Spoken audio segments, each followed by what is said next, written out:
Alright, I needed a few things from Walmart today. I got me some potato chip, and I got me some dip, and I needed some maple syrup. I got me 4 cans of pork and beans. That's to make baked beans with. I got me some milk, and some ketchup, mustard. I needed some marinated cherries.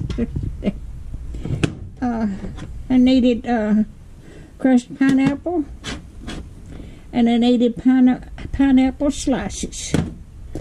I wanted some macaroni salad. I love their macaroni salad at Walmart. And then I need some bacon.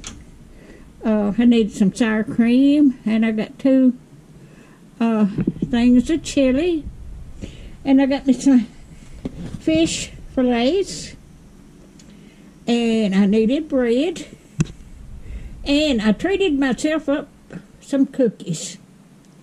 So this is what I got today. I also ordered 2 other things, but it's going to be shipped to me. I got the graham cracker pie crust and some cotton fabric. So this is what my haul is today. Oh, I've got Jell-O instant pie filling. That's what I got today. If you like my videos, just like, share, and subscribe, and hit that little bell when you want to be notified when I got another video coming out. And thank y'all so much for watching. Y'all have a wonderful day. Thank you. Sun's shining today. Thank y'all so much.